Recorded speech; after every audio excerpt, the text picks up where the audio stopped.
Okay, so this is the fourth installment of the web form series. Okay, so in the first installment, we had a good overview and understanding of how to build our web forms and what they can do for us. In the second one, it was a much shorter video where we had an opportunity to see how to take our web forms and put them into a WordPress blog or a WordPress website.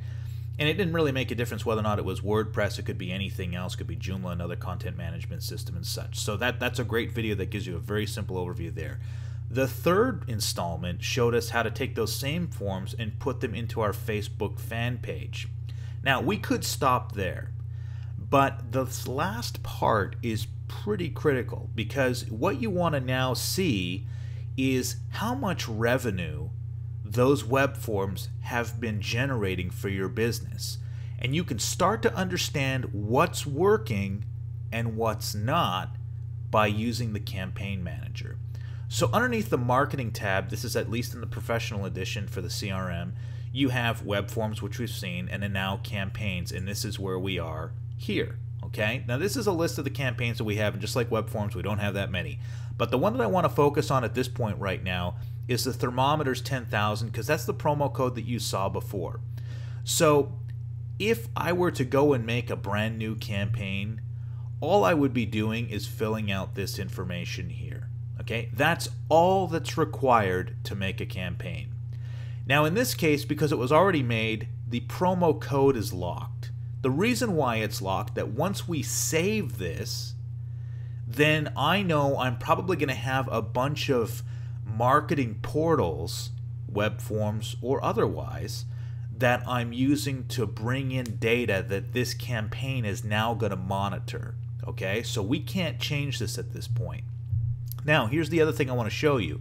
Once this promo code has been created, you saw this in the previous videos, but let's just go back to this. I'm going to open this in a new tab.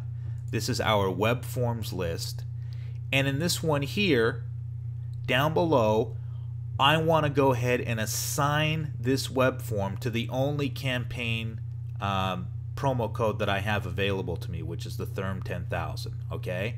Now, again, just to be clear on what you're doing by assigning the promo code is that you're automatically binding this web form, the results generated by this web form, to that campaign.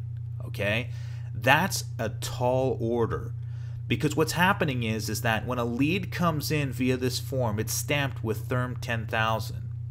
And when that customer is created out of the opportunity, that customer for the rest of its life is stamped with Therm 10,000. They came through, okay? And all of their buying activity, long after the campaign or the marketing campaign has been finished, is still tracked. And it will always be tracked here. You'll always see these numbers from anybody who came through from that campaign years after the marketing campaign is finished. They'll continue to be a result, so you'll know, those results will tell you, man, this campaign was really successful. Really important things here, okay? So put in your promo code, and then in your web form, you're going to select it down here.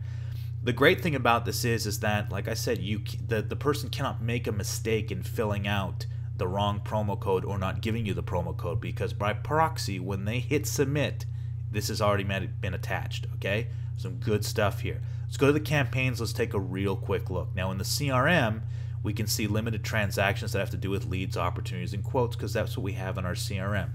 In the ERP, I'll make note to you that you can also see orders and invoices, okay, that have been created that correspond with this specific campaign. Okay, so I can filter on and see the transactions down below of what's coming through. Terrific stuff. The analytics tab here is what you want to look for, and we have some more details on campaigns themselves, especially in the onboarding process.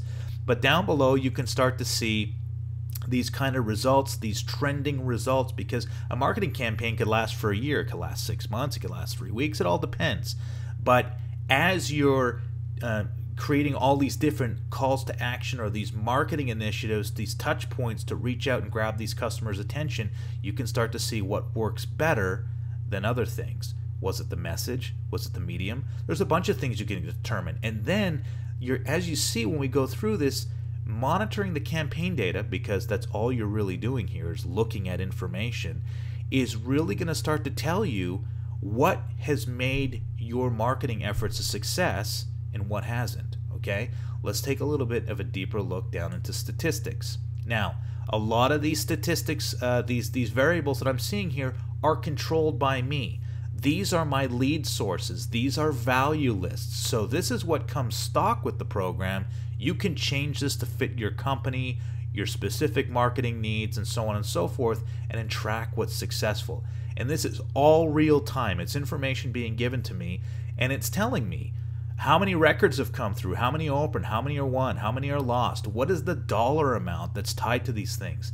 And this, the great valuable information that's displayed here is basically showing me this is where I need to be focusing my efforts. I don't need to be focusing my efforts on something down here like this, okay? I can stop doing what doesn't work and focus on what does work and refine the things that seem to be in the gray area, okay? So you can see, yeah, this may be working, but maybe it needs some refinement. Maybe the message needs to be a little bit different. There could be some things you can work on there, but this is basically going to give you that information, okay? And you can scroll through this at your own leisure. I certainly, and you can see down here, we have multiple web forms that are tied to this campaign, so this is really good. But the first thing you need to do is get one campaign set up, and then go ahead and tie some web forms to it, and then start looking at what's happening. As you start to see activities coming through on those web forms, jump over to the campaigns from time to time and take a look at this. Last thing I want to show you is the demographics tab, and this is kind of important too. Depending on the size of your business, depending on where you do business, you can see here in this example, I have by dollar amount, and then I have by record count, and these are opportunities. And down below I have a similar map, which is by dollar amount for quotes and by record count, okay? So in this specific case, let's just drill down into the United States. This is an intensity map, so the greener the green, the more activity. So we can see that Texas seems to be a hotspot for us, okay? So, and this is all listed in with the highest, it's a sales ladder basically for those who are those states or those areas that are generating the highest amount of sales. And you can sort of see, okay, well, the next up in line is California, Tennessee, and so on, okay? We can't really tell that from the map without scrolling over it because some of the green is hard to see. That's why we put the numbers down below.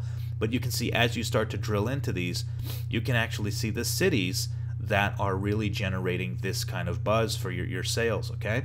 This is really important. Take a look at this because you might discover that in your own business, you're being successful in parts of the country or parts of the world that you didn't really know about, okay? You didn't really think about.